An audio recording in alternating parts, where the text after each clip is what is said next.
Welcome to the Voodoo Power Podcast. Welcome to Plates and Pancakes. We're sitting down today with Chuck Kearney. Coach Kearney is starting his 7th year as the head wrestling coach for St. Mary's University in Leavenworth, Kansas. Prior to that, Coach Kearney was the head wrestling coach for the University of Oregon from 1998 to 2008, along with being the director of athletic alumni development. Kearney has a bachelor's degree from the University of Oregon in recreation administration and management. Kearney also attended Oklahoma State University, where he competed with some of the greatest athletes in the wrestling world and was an All-American for the Cowboys. In 2020, Kearney was named the KCAC Conference Coach of the Year, leading St. Mary's to a conference championship. In 2024, Coach Kearney repeated the honor of being selected KCAC Coach of the Year, and the Spires were the 2025 conference champions. In his tenure with St. Mary's, Kearney has had 3 Wrestlers of the Year, with the last 2 in a row. They've also produced 36 NWCA Academic All-Americans, 8 NAIA All-Americans, 2 NAIA finalists, and 1 NAIA National Champion. Coach Kearney currently ranks 4th in dual meet victories amongst active NAIA coaches. So welcome to the show, Coach. Thank you. Good to be here. Well, that's quite an impressive resume for a school that may not be known as a wrestling school, at least maybe when you started. So developing a program that hasn't maybe had the success that it's seeing now. How were you able to do that? Well, to start with, we started the program. So when they made the announcement here at the University of St. Mary that they were adding wrestling, I had a lot of experience, but not much knowledge on what I was getting into. So we got here. They had a site that they had determined would work for wrestling. It was an abandoned elementary school, 3.5 miles off campus. And they walked me through and said, "Can you make this a wrestling room?" And, as they say, the building had good bones. I could see some potential. And once I got clarification that I could do whatever I wanted to the building, as long as I knew how to pay for it, we started. And so I got a couple maintenance facilities guys, Tony Todd and Bob, and those 2 guys. I mean, when we won our first conference championship, those guys got rings because of how hard they worked for us. And so we got in there and we started with the room, and then we looked at what used to be the cafeteria, and we turned it into a weight room. And and then, of course, we had our changing rooms. We bought lockers by auction. They came from Kemper Arena when that change happened. So we've got nice big, wood lockers in the place. And we just kind of kept slowly doing it. And one of the things I discovered in that process is the student athletes that we had here at the very beginning, because I told them what the vision was. They walk into an elementary school, I say, "No, guys, this is going to be a wrestling facility. This is going to be a place that's going to, arguably be one of the nicest places in the country." And talk about the difference between a collector car and a junker. Well, usually just how clean it is, So anyway, we worked on that stuff, and we ended up building credibility with the student athletes. All of a sudden they can say, "Well, God, Coach said that we were going to do this." And also, "Look, we got this." And Coach said, "Hey, we're going to have rogue weights and Olympic bars, and boom, we got this." And Coach said, "We're going to have Olympic lifting platforms," and bam, it shows up. Coach said, and so we were kind of started the program with that belief development, and earning that trust through deed. So when we got here, it was I was also fortunate that we had 4 student athletes that I had actually coached in high school. One of them was a son, and I actually didn't think he was going to wrestle. But when his best friend, actually 2 best friends, made contact and said they're coming, he's like, I guess I have to wrestle. And so, Riley Hermio, Gabe Blau, my son Justin, and a young man named TJ Ayers, they came in from Oregon, and 3 of them had been at other places and transferred in that first year.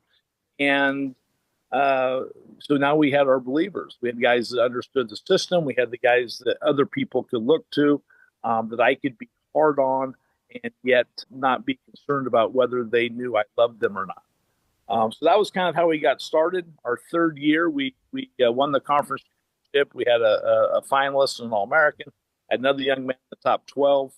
It kind of had things rolling. And then COVID hit, and we were one of the universities here in the Midwest that took COVID extremely serious. We were allowed 4 competitions, so it kind of set us back a little bit. Then we graduated out that group of young men, and then we kind of started with that second generation, and we're in the process of those guys kind of working their way through. But we've built the culture has been built, and so it's been how we do our business, and so it's been fun. Coming from Oregon, big time university, money is probably a little easier to get your hands on in a lot of respects. There's donors out there, there's avenues you can go. But at St. Mary's, what have you had to do to raise the money for what you're trying to accomplish? Well, first thing is, at the University of Oregon, every kid in the Northwest has Oregon on its wish list. We could look at the top 3 or 4 kids in every state and have a chance to visit with them. At the University of St. Mary, I want those same type of athletes.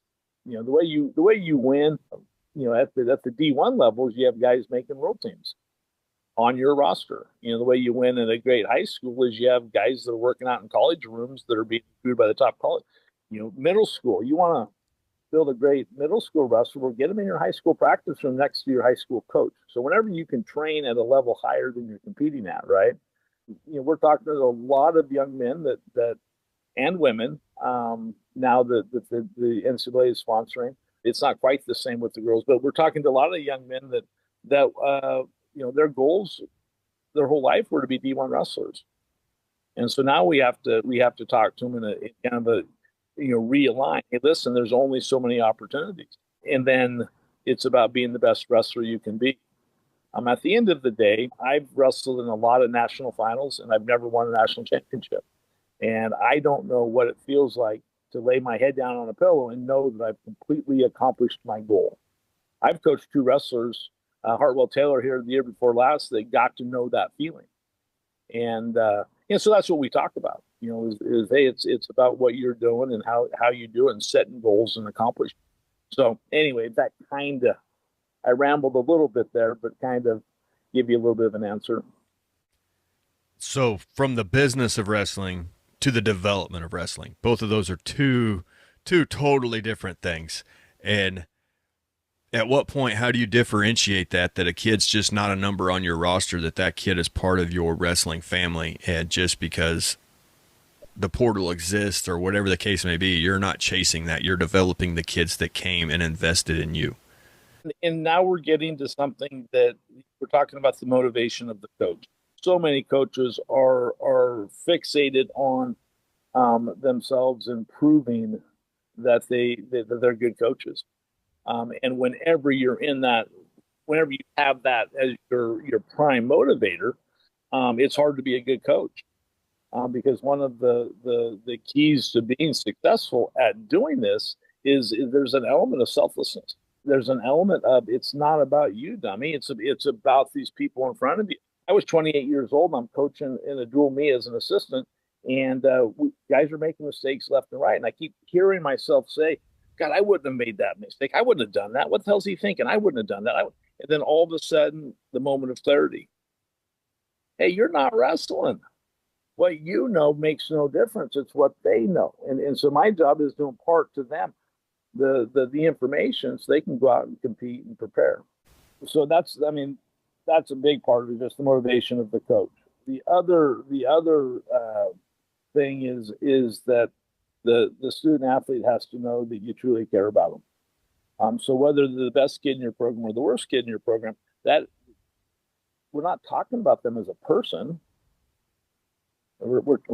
So I've got a better single leg than you do. Does that make me a better person than you? Right? Because I won a match and you lost the match, does that make me a more important to the program? Because there's so many other things that a student athlete brings to the group. Now, my favorites, and again, I have favorites. My favorites are the people that are in contention to win your most valuable, your most improved, your most inspirational, and your academic scholar athlete award. Those are my favorite. The guys that's first or second in every one of those categories. But that's the special young man that you're hoping, or young woman you're hoping to find. But yeah, so it's determining that the value of an individual isn't based on that last performance.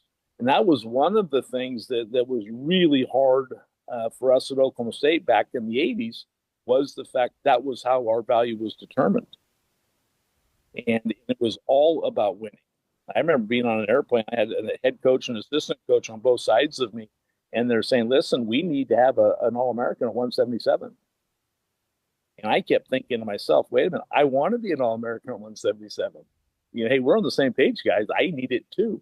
But they didn't see it that way. It was just because they were so consumed with having to win.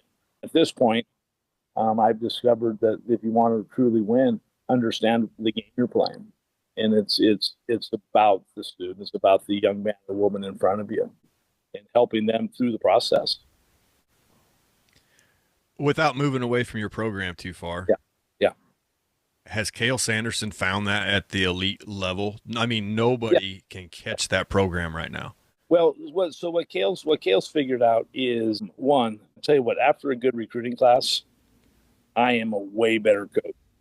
Right? If I get the top young men or women in the country, man, I look smart. Everything works. Andy Reid here with the Kansas City Chiefs is a brilliant offensive tactician. God, I wonder if he'd be brilliant if he had me playing quarterback. Right? So that's one of it. Cale's done a phenomenal job of recruiting. He's done a phenomenal job with the help of a former head coach named Rich Lorenzo in raising money, building the Nittany Lion Wrestling Club and the Penn State Wrestling Club. They organized their alumni. All the infrastructure for greatness is there. That's one. What's transcended the sport in program building has been his approach to competition. The psychology of his program is so healthy.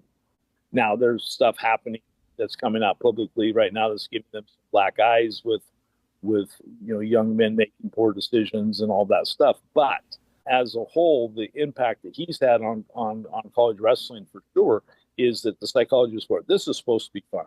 You don't choke or succumb to pressure if you don't think pressure exists. I've never felt pressure when I'm having fun. Oh my God, this is too much fun. It happens, right? I mean, that flow state, you don't feel pressure. One of my old roommates and teammates, John Smith, was the head coach of Oklahoma State. I've watched him the last 15 years as he changed how he approached it. John was a guy that thrived in pressure. He thrived in competition. He was able to navigate himself through it. He was so mentally focused and challenged that he didn't allow it to interfere. I wasn't able to do that. But watching him talk about even work. Hey, you got to work. You've got to earn it. You got to pay the price. All those things that we grew up on. Cale Sanderson doesn't talk about them. We're having fun. How can we call this sport? I mean, those things are so liberating for college kids. So that's been his biggest impact, I think, is that he's allowed us he's intellectualized this a little bit. He's improved our psychology a little bit. And we're all trying to grab elements of that. And talking about that a little bit, sometimes we create our biggest obstacles. Sometimes the mountain in front of us is made by us. How are we able to pick that up and move that out of the way to keep a program going the direction we want it to go? Well, first, understand what you value. Pete Carroll, fired by the Jets, he's out of football. Sits down, he says, okay, what do I believe? He had that moment. He'd been coaching for a long time.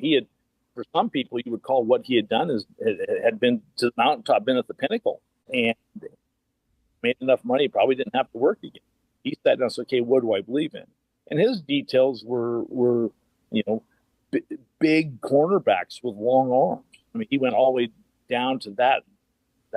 But he believed in competition, and he believed competition was fun.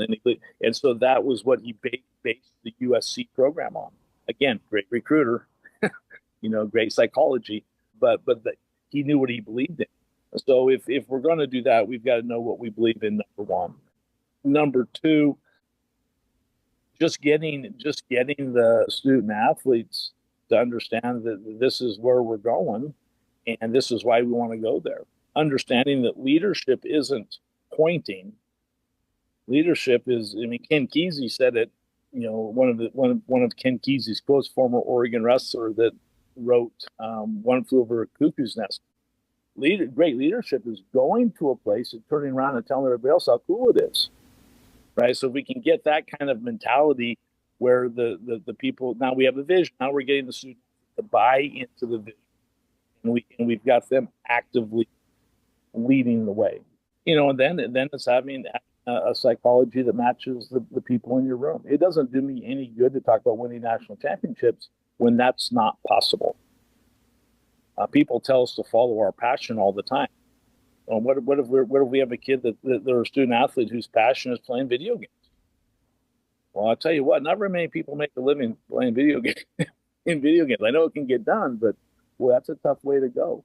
But we need to find what we're good at and where our talent lies, where our potential is, and work towards that. But if we're doing that in a coaching model, and getting them excited about the journey, so that's the start. And then as the program evolves, you have to evolve as a coach.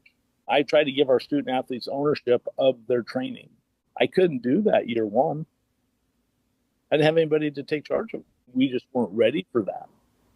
So that's kind of the stuff that I think you start with. So you can't beg your athletes to want this. You can't want it more than you do. You just kind of started hitting on that there is your program's very athletic led. Right. But in saying that, you have to have athletes that want to lead. Right. How do you find those? How do you develop those? I'm sure every once in a while you miss on a kid, but with the success you've had, you obviously are good at cultivating that. What are some of the keys to making that successful? It's recruiting. What are we looking for? What are we talking about? Because the best teams I've been a part of and the best programs I've been a part of, there isn't one person. At the University of Oregon, we had a great group, and we had a man named Doug Lee. Doug Lee was a couple-time All-American. He wasn't vocal. He didn't like attention. He didn't want people to look at him. He just went in and worked his butt off and was a great example. Then we had another young man on the same team that wasn't super talented, a kid named Tony Overstake. Now, I'll never forget these guys. Tony Overstake was the moral leader. He was the guy that said, hey, wait a minute, guys, that's not right. Hey, we shouldn't be doing this. Hey, guys, have you thought this through? Another wrestler named Eric Webb on that team he was like a big Labrador puppy, and he was so enthusiastic. He won a match in MacArthur Court against Oregon State, a Civil War match. Took a victory lap. I mean, nobody does that in wrestling. It was one of those things that you kind of, I hate that stuff, but watching it happen in real time, you just raw happiness. And so you have all those guys contributing that to the group. That was leadership. Now with it, you can go the other direction real fast. You have some young men or women that are very charismatic, that are successful, but aren't strong morally, or aren't strong in how hard they work. They're so darn talented, it just doesn't make any difference. Now, they always fall short of what they're capable of, but sometimes what they're doing is more than what anybody else is doing. Boy, that's a tough one. But the key to all of it is truly caring about each one of them, having them to your house, having them to your home, talking about how we do business. I love telling stories. And so we'll, during the week, sometime I'll tell a story, and it'll have sometimes it's a subtle point, sometimes it's a point I hit over the head with them, but there's always a point to it. And Hartwell Taylor would come up to me 2 days later and peek his head in my office and say, Coach, I got it. That's what we're talking about. And so it's those things. The other part of it, when you see true authentic leadership, identifying right there, stopping the group. Hey guys, who's going to replace Freddie Barajas? Which one of you guys? Hey, freshman, sophomore, junior. Which one of you guys? So identifying what it is that we're trying to accomplish. Right now, we don't develop leaders because we have so many parents involved in youth athletics. When I was a kid growing up, I played 1 year of organized baseball, but I played a ton of baseball. We had a Nazarene church field that was right behind the apartment complex we lived in, and we'd round up kids from all over the area. We'd have 25 kids there. Now we're arguing about balls and strikes. Somebody's got to solve that problem. And if somebody's not getting to play, or somebody's not playing where they want to play, we got to solve that problem, because that guy probably owned the best back. There were no grown-ups. As 8, 9, 10, 11, 12, 13-year-olds, we're having to organize and solve those problems. That's where leadership is developed. Today, I had 2 kids that played youth baseball, and my wife calls and says, hey, listen, I got called into work. Can you get them to practice? And fortunately for me, it was late in the spring. We were done recruiting. I said, yeah, no problem. So, man, I picked them up, and I had to drop one off at Bradley Field and drop him off. There's a coach there that said, hey, Justin, get your gear in the dugout and warm her up in right field. And then I race across town, chase off, and the coach saying the same thing. And all of a sudden it dawned on me. We wonder why the student athlete of today doesn't have the initiative. I mean, they'll do whatever you tell them to do, but sometimes they won't do a single thing more. So then all of a sudden, what do we do as coaches? Our response is to structure everything. If we do that, we leave no room for the student to say, hey, wait a minute, I want to do something extra. So if we're going to win the extras, the only way we can win the extras is if we allow there to be extra that needs to be done. So those are, some of the things. And again, through storytelling, I talk about, rooming with John Smith and him waking me up as he came back into the room at 2:00 in the morning. It wasn't that he went downtown.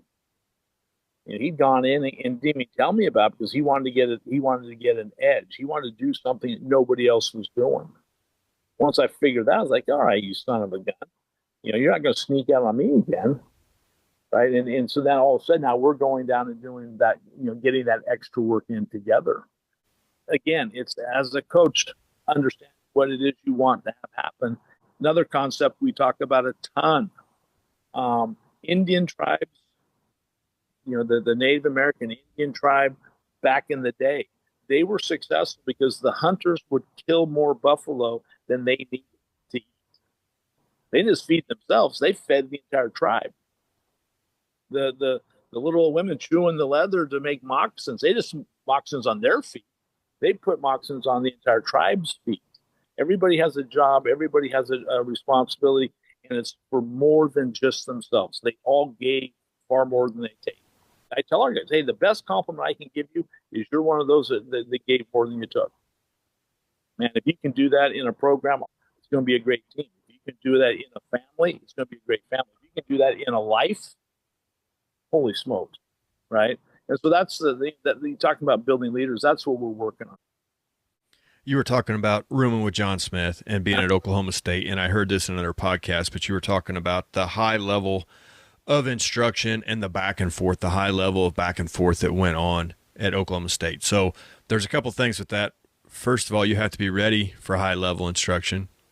You have to be able to absorb it. It's very hard to live up there at that level for very long without just getting fried mentally. So, and then sometimes you lose the forest for the trees when you're around that all the time. I mean, I have a picture of Ray Hunt behind me, and you can only spend so much time with Ray Hunt before he fries your mind on, because he's at such a high level that he's trying to explain. So how are you able to take what you learned at Oklahoma State with this high level? How are you able to bring that back to University of St. Mary's, but not overwhelm your athletes with that knowledge? My grammatical issue was the comma splice. Man, I was a pretty good writer, but doggone it, I didn't pay attention to diagramming sentences. I didn't understand the fundamental of it. I just knew that I had two dependent clauses, and I put them together with a comma without.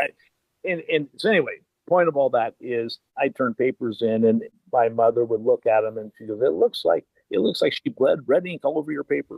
Look at all these commas." And again, so I couldn't wait to get home after reading Cummings, the poet. And he didn't use capital letters. He didn't use punctuation. He didn't use any of it.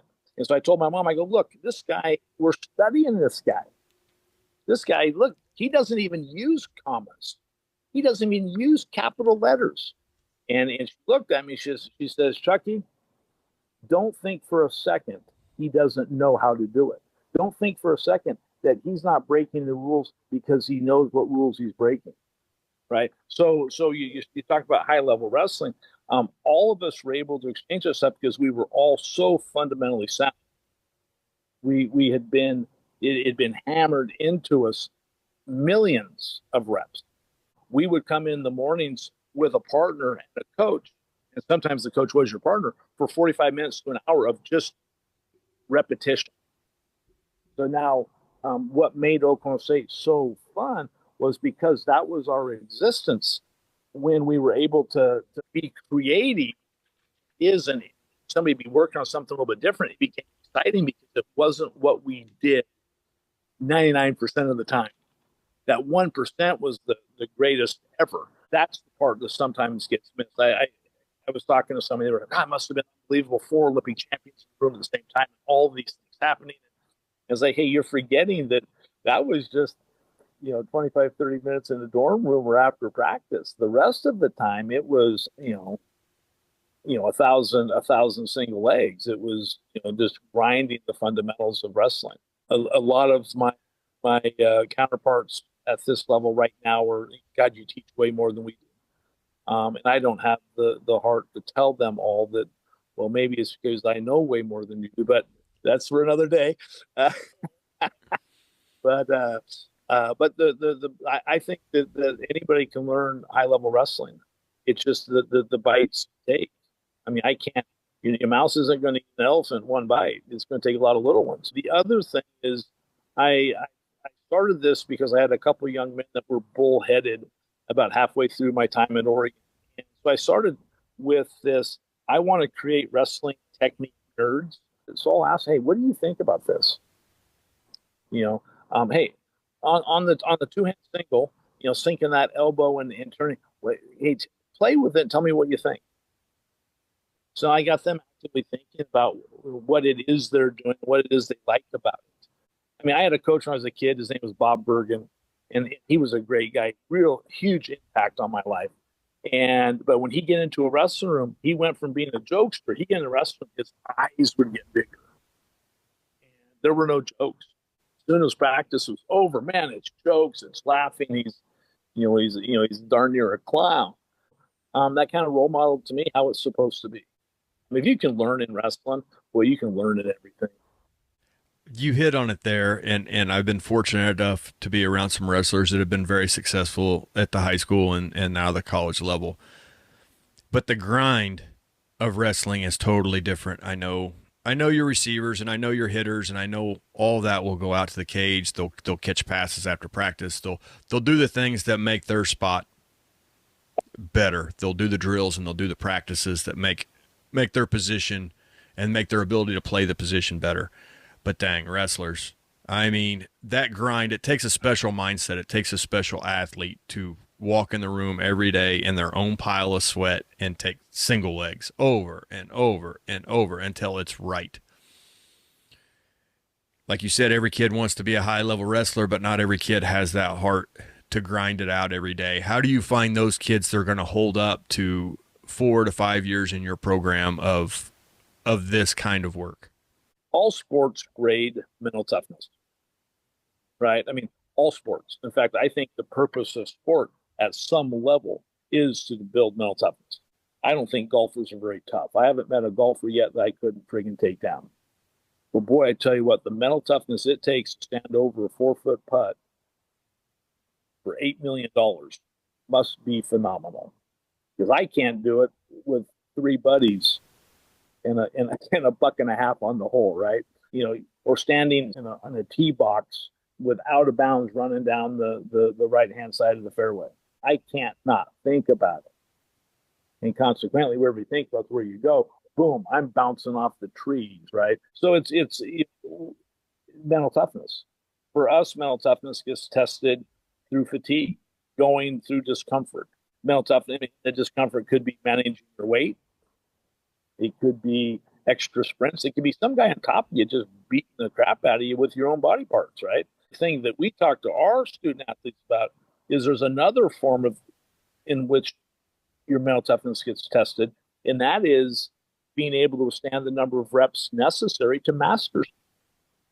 I worked with a group at Olathe South the other day. I told them, I said, listen, I don't need you to be a perfect person. I need you to strive for perfection in this technique, because you can have a perfect single leg. You can't be a perfect person, but you can do all the other stuff. We had discussed this just a little bit before we started, and I wanted to get back around to it. But Making a great coach, it becomes more person specific than it does sport specific. There's a certain mindset, there's a certain empathy, there's a certain characteristic that goes along with making great coaches. So I was wanting to delve a little further into that, but you were talking about an argument, I think, between Belichick and Knight when they were at Army. So maybe we'll hit back on that. Coaching is about caring. You got to be excited about it.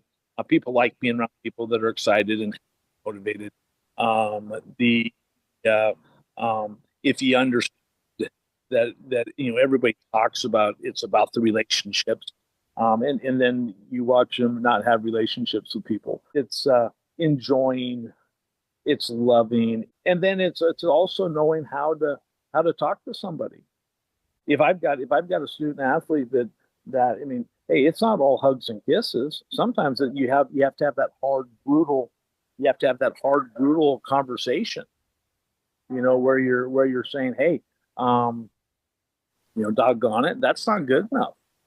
You told me this is what you're trying to achieve. You told me this is what you wanted, and I told you I was going to be honest with you. And I, in being honest with you, you're not doing what it's going to take to accomplish the mission that you said you wanted to accomplish. In having that where it's not, I don't get mad anymore. This is what you said you wanted. My job is to help you accomplish your mission. You have that mentality while you're trying to build the relationship in the student athlete. That doesn't have anything to do with getting off the bottom. That doesn't have anything to do with shooting a free throw. Great teachers are great teachers. My dad was a great teacher. When he graduated from college, he was just above functionally illiterate. He couldn't read. Now, when he read us bedtime stories, oh my God, they were unbelievable.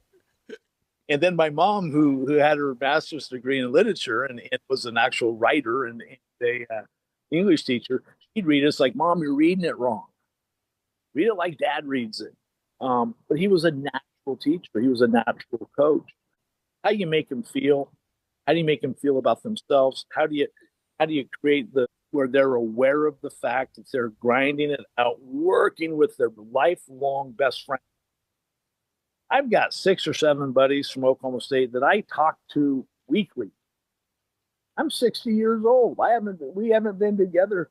We haven't been together for 35, 40 years. But we still make fun of the same guys for the same things. We still laugh at ourselves for the same things. We still are exchanging this journey through life. We're still sharing it. So I talk to this guys. That's what we're doing. Men, women, your lifelong friends are happening right here. Look around. You're gonna be old and fat, and you're gonna be talking about how good you were, and somebody's gonna call you out on it, and you're all gonna laugh. Again, nothing to do with singles, nothing to do with stand-ups, nothing to do with throwing a forward pass. It's allowing all that stuff. I coached baseball. I said earlier, I played 1 year of baseball, and I wasn't any good. I was ticked as I was left-handed, and they wouldn't let me play in the infield. I didn't understand why. Well, after I learned a little bit about the sport, all the throws are wrong. You can't be left-handed and play shortstop. You can't be left-handed and play catcher. But boy, coaching baseball, I was pretty effective at it. Because I'm talking, the mental toughness it takes to get in a batter's box, knowing mathematically 7 out of 10 you're going to fail. I mean, the greatest baseball team in pro baseball was the 207 Yankees. They lost like 56 games. I didn't lose 56 matches in my life. The greatest pro baseball team ever did it in 1 year. I couldn't imagine failing that much. But boy, the mental toughness, right? The mental toughness of stepping in that batter's box, knowing you're going to get a base hit.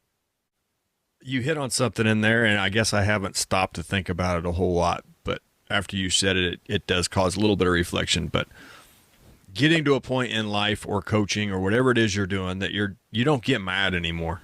You handle it in stride. You take appropriate steps to take care of the situation, whatever that may be, but it's not a cause of anger. It's not a cause of high blood pressure. It's not a cause of stress.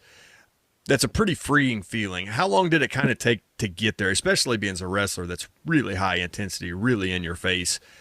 How long did it take to find that, I guess, that sense of being in yourself? For me, I had to lose everything. When they dropped the program at the University of Oregon, that was the job I wanted my entire life. I got that job. We had gone through we'd gone through a lot of years of struggle.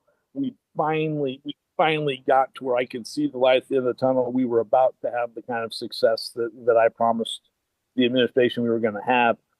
Everything was lined up. Our recruitment life could not have been better, and the program got dropped.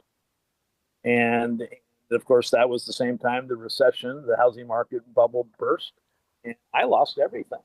And so, in that process of kind of rebuilding myself, I came to identify as I'm overlooking Eugene, Oregon, in a pair of workout shorts, drinking a cup of coffee at noon because I had no place to be and nothing to do. I realized that what was important couldn't be taken from me.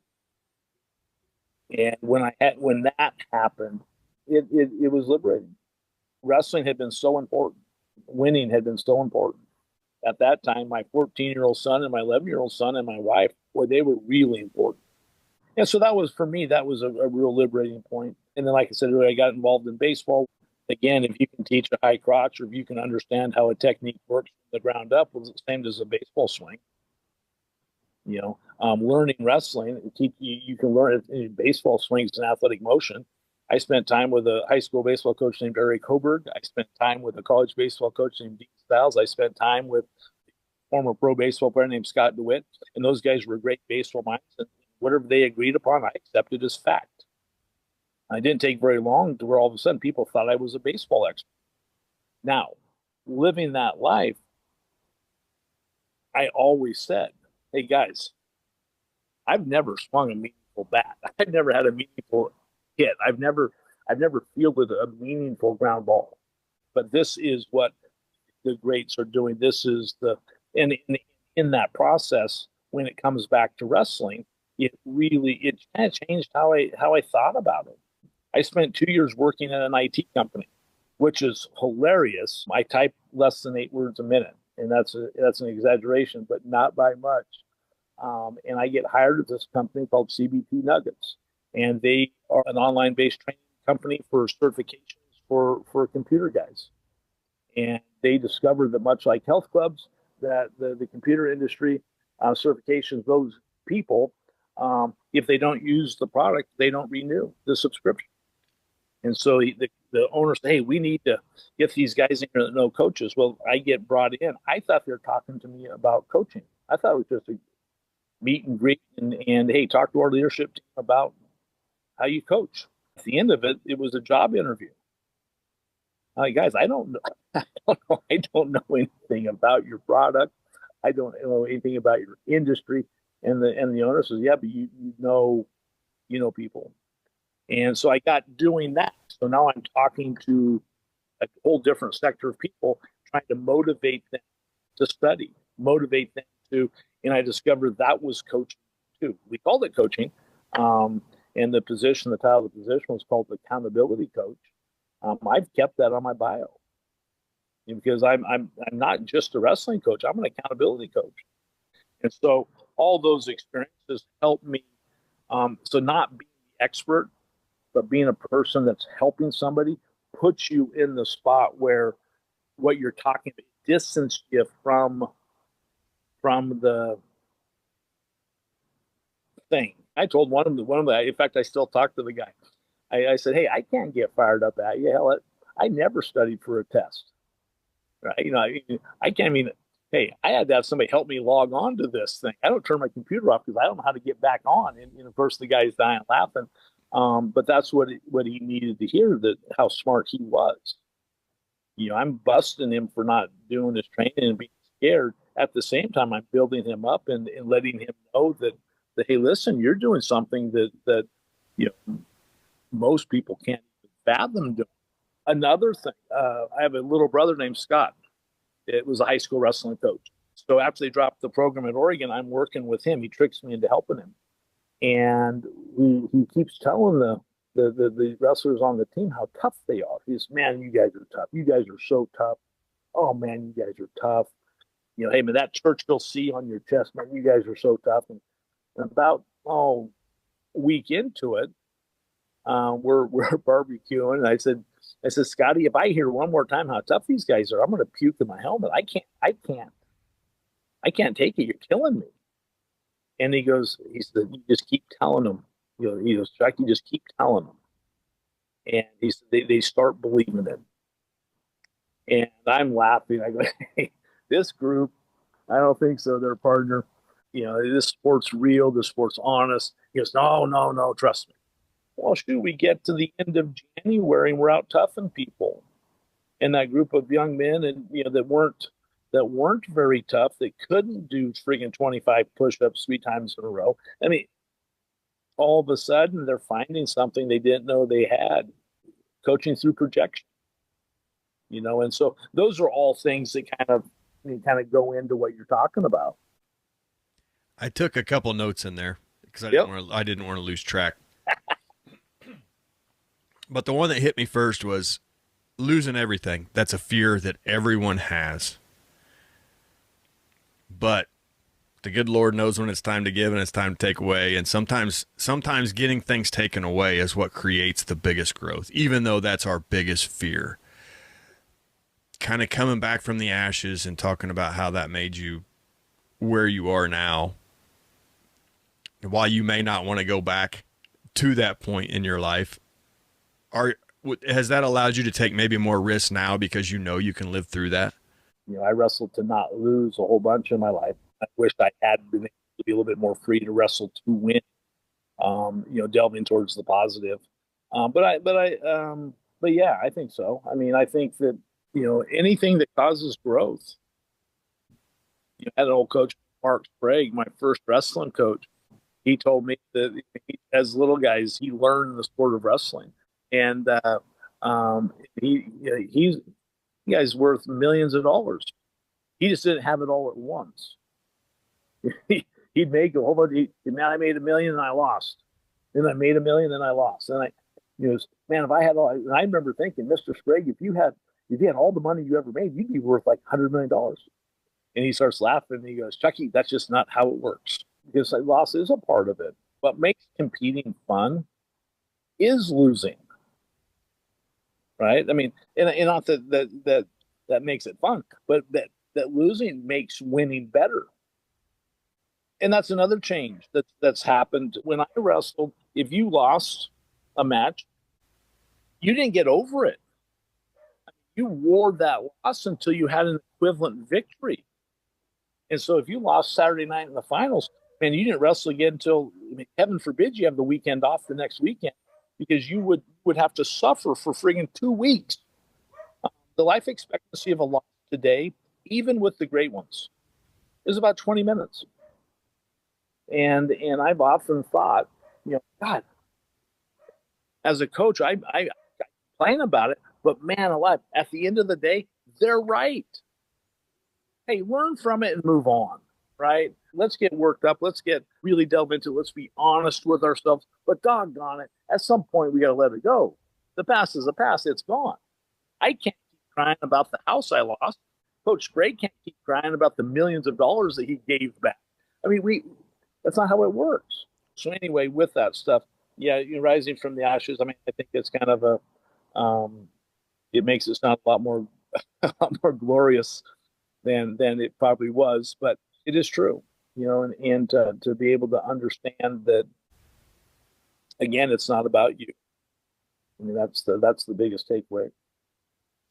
The other part of that was coaching from outside of the sport and moving into the sport. Sometimes I think that makes better coaches. They're not so fixated on the position they played, or their involvement of the sport. When you come in from the outside world, you get to see the sport as a whole. Mm-hmm. So as you're mentoring assistant coaches and things like that, do you always stay inside of the wrestling world, or do you find some of these people that come from outside wrestling? I've never hired I take it back. One coach. I've hired one coach in my entire career I didn't either wrestle with or coach. So my coaching tree is a lot closer to a telephone pole than it is to a palm tree, right? I mean, it's pretty straight, pretty connected. To me, it only makes sense. And part of me is that's the Oklahoma State in me. I mean, the history of the wrestling program, they've been outside of their alumnus space twice. Once was a disaster, and the other one is going to be a home run. But I tend to hire within pretty close. But with that being said, the teaching, where we're coming from, I want them thinking about at the end of the day, we're taking these young men and women from their parents' house to their house. At the end of the day, we're just another classroom. We're just another place where we come together and learn things that are going to make us better, and we're going to have some fun doing it. And as long as I can, I find myself talking to coaches all across the country. Don't go on the ride with them. Don't get on that roller coaster. Let them go up and let them go down. Stay off the roller coaster. We've been going a while, and I'll start bringing this around. I know you got other things to do. You got family in town, and yeah, this is a nice distraction. Is it? Well, I'm glad we can be. But I was wanting to hit a few other things, yep, and we'll see how it goes. But you've watched wrestling evolve. It's come from a very niche sport that only certain pockets of the country paid attention to at one time, Oklahoma, your Iowa, Pennsylvania, to now it's turned into just an unbelievable sport, and it's added the female aspects. The stages have gotten bigger. You watch an NCAA finals, and it's quite the production. I mean, you can find it more on the Big Ten Network. They're showing the duels. They're showing tournaments, track wrestling, flow wrestling, all this stuff. Did you ever think you would see wrestling grow into what it is now? Yes. At Oklahoma State, you had to rent a hotel room on the edge of town, and 5 or 6, 7 people going together to rent the room because they couldn't get a ticket, and they'd have a closed circuit viewing of the duel. There were a time at Oklahoma State when Gallagher Hall was sold out every duel, because of administration not handling Title IX, in my estimation, Title IX correctly. Not understanding that if you eliminate a sport, you're not providing an opportunity for a female student athlete.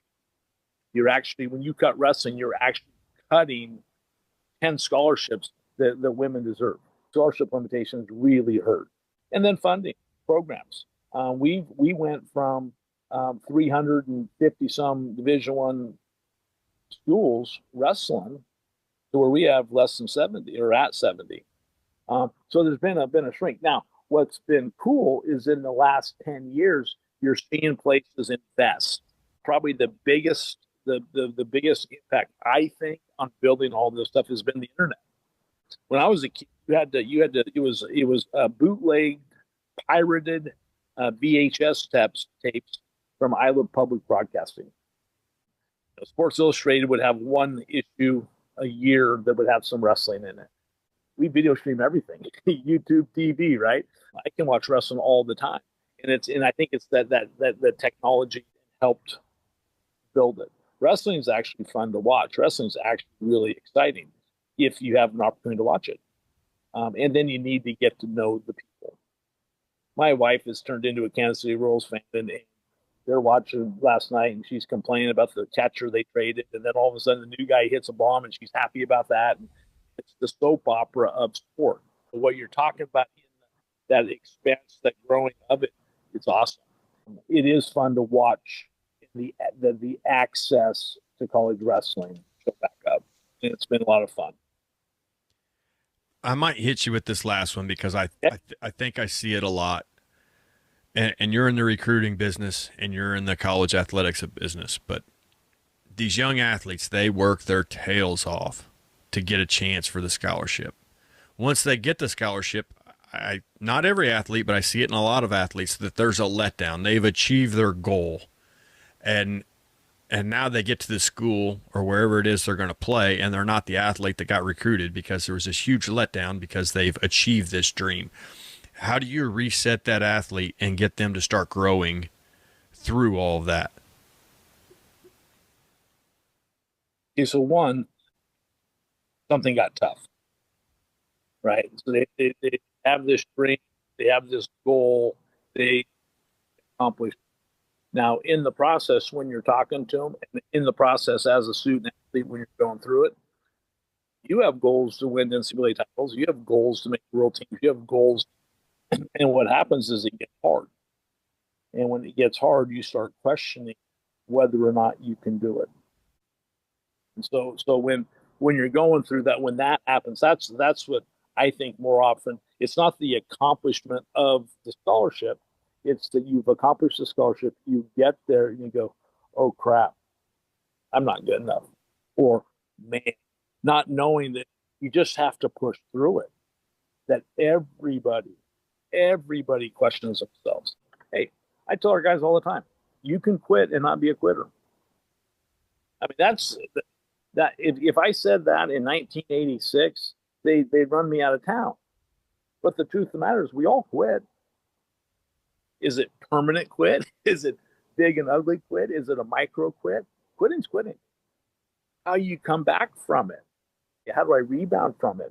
And so with it, it's again, it's getting them through the hard. Now, another part of it that allows that causes distance is ownership. If the young man or the young woman is wrestling and or in their sport or in their deal, and it's their dad's, man, the minute they get away from dad, there's a sense of freedom in wrestling because we start them so young. We have a lot of wrestlers out there that never gave consent to wrestle. They never said, "I want to be a wrestler." Now, I remember being 5 years old and I couldn't wait to be a wrestler. But I've coached a lot of young men over the years and some young women that they never remember making the decision to wrestle. And when you start at 5, 6, 7, you don't remember why you started. You don't know that you wanted to start, you just did. How do you quit when you're good? I coached a kid, and he said, one day I was going to my brother's practice with Tonka trucks and blocks. The next day I had a singlet on a pair of wrestling shoes. I didn't want to do it. And I said, "Well, Stud, why'd you keep doing it?" He said, "Because I was good at it. I couldn't quit." The kid was 141 in high school. He couldn't quit. Now, when he got to college, all of a sudden he got to the point where he was out underneath the thumb of his dad. All of a sudden he got where he was able to make his own decisions. He comes to me and says, "Coach, I don't want to do this anymore." I go, "Stud, you got 9 months left. You're ranked number 9 in the country. You can be an All-American. You've wrestled in 3 Division I tournaments. You're ready. You're right there to accomplish it." He goes, "Coach, but I never wanted to do this." So again, you talk about how do we deal with it? Well, one, making sure the student athlete has ownership. And in the recruiting process, I talk about, hey, we want you to have ownership of it. This is your sport. It's your talent. You can do with it what you please. So that's one piece.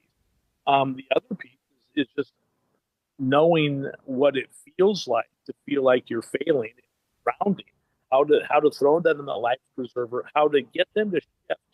Their value as a human has nothing to do with the outcome of a wrestling match.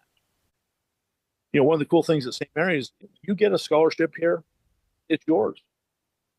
Regardless of what academic scholarship, man, you have 4.0 in high school, they give you the top academic scholarship. You come here and you graduate with 2.0, you kept that top academic scholarship all the way through. So I don't ever talk to people about taking their scholarship. It's theirs. There's no motivation for us to eliminate. Right? We're not building a program through attrition. We're building a program through retention. And so with that, that's the root, right? We got to attack the problem at the root, and the root is it's either they don't have ownership or they're not as good as they thought they would be, and they got hard. So you answer those 2 questions, we can kind of get through that process. Well, Coach, I think that was an incredible answer. I reach out to a lot of guys to get on the podcast. This worked out very well. My dad happened to work on your clocks, and it created a little bit of a relationship, and I am very fortunate to benefit from that. Absolutely.